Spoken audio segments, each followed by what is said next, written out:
கர்நாடகாவில் நிலச்சரிவில் தமிழக ஓட்டுநர்கள் சென்ற லாரி சிக்கியது எப்படி, அங்கு தேடுதல் பணி எந்த நிலவரத்தில் நடந்து கொண்டிருக்கிறது என்பது குறித்த விவரங்களை வழங்குவதற்காக செய்தியாளர் விக்னேஷ் இணைந்திருக்கிறார். விக்னேஷ், நீங்கள் தொடரலாம். பூங்குழி, அங்கு கன்னடாவில் ஏற்பட்ட அந்த நிலச்சரிவில் என்னென்ன நடவடிக்கைகள்லாம் எடுக்கப்பட்டு வருது அப்படின்றத நம்ம தொடர்ச்சியாக பார்த்தோம். தட்சிண கன்னடாவுடைய மாவட்ட ஆட்சியரும் நமது தொலைபேசியில் பல்வேறு விவரங்களை சொல்லியிருந்தார். 10 நாட்களாக தொடர்ச்சியாக அங்கு மீட்பு பணிகள் நடந்து வருவதாகவும் 11 பேர் இந்த விபத்தில் சிக்கியிருப்பதாகவும் அவர் தெரிவித்திருந்தார். 8 பேருடைய உடல்கள் மீட்கப்பட்டிருக்கிறது, 2 பேர் தமிழர்களுடைய உடல்கள் மீட்கப்பட்டிருக்கிறது என்பதையும் அவர் தெரிவித்திருந்தார். சரவணனை தேடும், அதாவது 3 பேர் அங்கே காணாமல் போயிட்டிருக்காங்க. அவங்களைய தேடும் பணி தொடர்ச்சியாக நடைபெற்று வருவதையும் அவர் குறிப்பிட்டிருந்ததையும் நம்ம பார்த்தோம். அதே மாதிரி நாமக்கல் மாவட்டத்தைச் சேர்ந்த ஓட்டுநர் சரவணன், அவரை தேடுவதற்கான பணிகள் தொடர்ச்சியாக நடந்துட்டு இருக்கு. அங்கு மாவட்ட நிர்வாகம் சார்பாக என்னென்ன நடவடிக்கைகள் மேற்கொள்ளப்பட்டு வருது அப்படின்றதையும் மாவட்ட ஆட்சியர் தெரிவித்திருந்தார். அதையும் நாம் பார்த்தோம். தொடர்ச்சியாக லாரி ஓட்டுநர் சரவணனுடைய அம்மா நேரடியாக அங்கு கர்நாடகாவுக்கு சென்றிருக்கிறார். அவருடைய டிஎன்ஏ பரிசோதனைக்காக எடுக்கப்பட்டிருக்கிறது. அதனுடைய விவரம் நாளை அல்லது நாளை மறுநாள் தெரிய வரும் என்றும் குறிப்பிடப்பட்டிருக்கிறது. ஏனென்றால் அந்த புதையுண்ட உண்ட அந்த இடத்திலிருந்து ஒரு உடல் பாகம் கண்டெடுக்கப்பட்டிருக்கிறது. அது சரணுடையதாக இருக்கலாம் என்ற சந்தேகத்தின் அடிப்படையில் அந்த டிஎன்ஏ டெஸ்ட் எடுப்பதற்காக இங்கிருந்து சரணுடைய அம்மா அங்கு அழைத்துச் செல்லப்பட்டிருக்கிறார். தொடர்ச்சியாக அந்த இடத்தில் பணிகள் நடந்துட்டு இருக்கக்கூடிய நிலையில சரவணன் குடும்பத்தினர், அவர்களுடைய உறவினர்கள் தொடர்ச்சியாக அவருடைய தேடி கண்டுபிடிக்க வேண்டும் அப்படின்னு தமிழக அரசுக்கும் கோரிக்கையை முன்னெடுத்துட்டு வராங்க. நம்ம அங்க இருக்கக்கூடிய களத்தகவல்களையும் பார்த்தோம். அதே மாதிரி கிருஷ்ணகிரியில் உயிரிழந்த முருகன் குடும்பத்தார் அவர்களுடைய அந்த சோகத்தையும் அவங்க பகிர்ந்து கொண்டாங்க. மாவட்ட நிர்வாகம் சார்பாக இந்த நடவடிக்கை எடுக்கல அப்படின்றதையும் குறிப்பிட்டிருந்தாங்க. ஆனால் நாமக்கல்லை பொறுத்த வரைக்கும் சரவணனுக்காக மாவட்ட நிர்வாகம் சார்பாக பல்வேறு நடவடிக்கைகள் தொடர்ச்சியாக எடுக்கப்பட்டு வருது அப்படின்றத மாவட்ட ஆட்சியர் குறிப்பிட்டிருந்ததையும் நம்ம பார்த்தோம். எந்த மாதிரியான இடத்துல அந்த விபத்து நடந்தது அப்படின்றதையும் நம்ம பார்த்தோம். கிட்டத்தட்ட 16ஆம் தேதி காலை 8:30 9 மணிக்குள்ள இந்த விபத்து நிகழ்ந்திருக்கு. அதனை அடுத்து 10 நாட்களாக அங்கு பணிகள் தீவிரமாக முடுக்கிவிடப்பட்டிருக்கு. குறிப்பாக இஸ்ரோவுடைய அந்த தகவலும் அவர்களுடைய உதவியும் கோரப்பட்டு, அவர்களுடைய உதவி நாடப்பட்டு, அவர்களுடைய ஹெல்ப்பும் கிடைச்சிருந்ததா தட்சிண கன்னட மாவட்ட ஆட்சியர் தெரிவித்ததை நம்ம பார்த்தோம். கூடுதல் விவரங்களோடு செய்தியாளர் பழனிவேல் இணைந்திருக்கிறார். பழனிவேல், ஏற்கனவே அங்கே குறிப்பிட்டிருந்தாங்க, உறவினர்கள் சொல்லும்போது மாவட்ட நிர்வாகம் சார்பாக எங்களுக்கு உதவி கிடைக்கல அப்படின்ற ஒரு வருத்தத்தையும் அவங்க பதிவு செஞ்சாங்க. என்ன அங்கே நிலைமை இருக்கு? லாரி ஓட்டுநர் கார்த்திக் நம்மிடம் இருக்காரு, நம்ம அவர்கிட்ட கேட்கலாம். கார்த்திக், வணக்கம். முருகன் இது போல் ஒரு நிலச்சரிவில் உயிரிழந்துட்டாரு. குறிப்பாக நீங்கள் லாரி ஓட்டுநராக இருக்கீங்க. லாரி ஓட்டுநர் இருக்கக்கூடிய என்னென்ன சவால்கள் உங்களுக்கு இருக்குது சார்? சார், நாங்கள் லாரி ஓட்டுறோம், மலைப்பகுதி நைட்டில் தூக்கங்கட்டு ஓட்டுறதுலேருந்து அனைத்துமே ஒரு சவால் தாங்க சார். ஒரு ஆப்போசிட்டில் ஒரு லாரி வந்தால் கூட ஒரே ஒரு ஒரு செகண்ட் கண்ணு மூடிட்டுங்கன்னா கூட நம்ம நிலமை நம்மக்கிட்ட இல்லைங்க சார். அப்படி தான் நாங்கள் இது வரைக்கும் ஓட்டிகிட்ருக்கோங்க சார். நானும் ஒரு 20 வருஷமாக டிரைவர் தாங்க சார். இப்போ அந்த முருகன் அவர் அன்னார் போன இடத்துங்களில் பெரும்பாலும் மலைப்பகுதி தாங்க சார். அந்த மலைப்பகுதியில் 2 மலைக்கு நடுவில் ஆறு ஓடுதுங்க சார். நான் ஆட்டுக்கு குறுகே பாலம் கட்டி ரோடு போட்டிருக்குறாங்க. பழைய ரோடு சிங்கிள் ரோடாக இருக்கக்குள்ள நம்மளுக்கு அந்த பிரச்சனை இல்லைங்க சார்.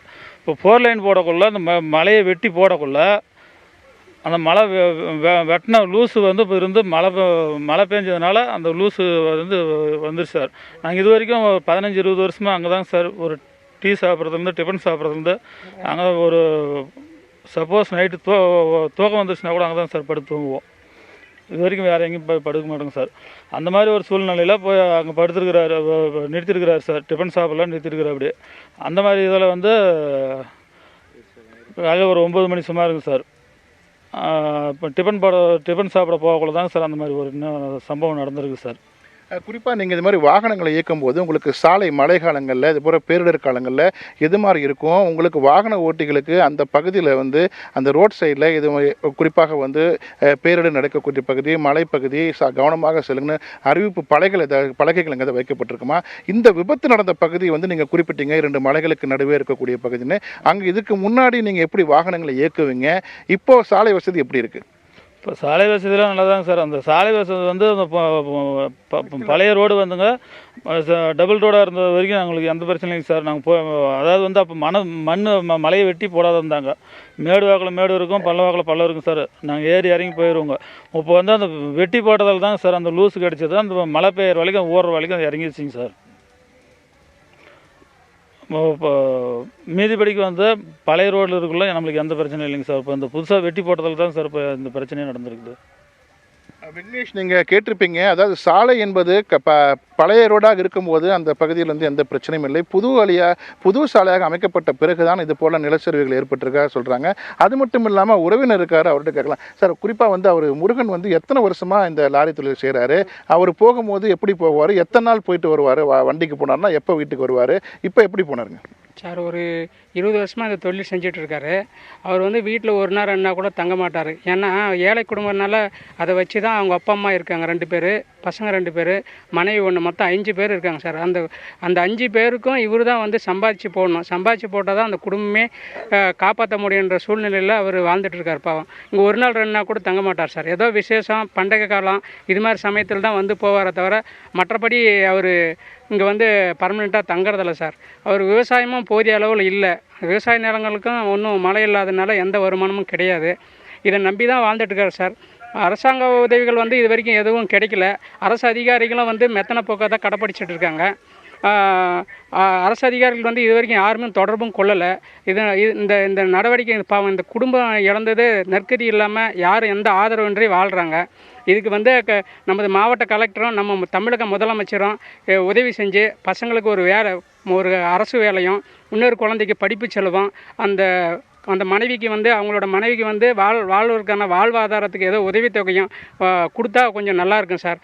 இல்லைனா இந்த குடும்பம் வந்து சீர்கெட்டு போயிடும். அவங்களுக்கு உதவி செய்கிறதுக்கு வேறு எந்த ஆளும் இல்லை. நம்ம தமிழக முதல்வர் ஐயாவும் நம்ம கலெக்டர் ஐயாவும் ஏதாவது செஞ்சு கொடுத்தா ரொம்ப சந்தோஷமாக இருக்கும் சார். பாவம் ரொம்ப வறுமையாக தான் இருக்காங்க. விக்னேஷ், நீங்கள் கேட்டிருப்பீங்க, அவங்களுடைய ஆதங்கம் என்பது, எதிர்பார்ப்பு என்பது, மிகவும் வறுமையான ஒரு குடும்பம், பொருளாதாரத்தில் மிக பின்தங்கி இருக்கிறோம், அரசு எங்களுக்கு உதவிக்கரம் நீட்ட வேண்டும் என்பதுதான் அவருடைய எதிர்பார்ப்பாக இருக்கிறது.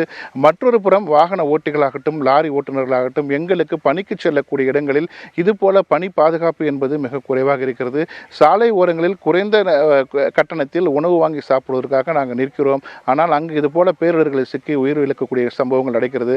எனவே அரசு எங்களை பாதுகாக்க உரிய நடவடிக்கை எடுக்கப்பட வேண்டும் என்பது இந்த பகுதி மக்களின் ஒட்டுமொத்த எதிர்பார்ப்பாக இருக்கு. விக்னேஷ், நிலச்சரிவில் சிக்கிய நாமக்கலை சேர்ந்த சரவணனை தேடும் பணி தொடர்ச்சியாக நடைபெற்று வருகிறது. நாமக்கல்லிலிருந்து செய்தியாளர் துரைசாமி இணைந்திருக்கிறார். துரைசாமி, அங்க இருக்கக்கூடிய அவங்க குடும்பத்தினர் வந்து அவங்க அம்மா வந்து ஏற்கனவே கர்நாடகாவுக்கு சென்றிருக்காங்க. அவங்க குடும்பத்தில் தற்போது என்ன நிலை?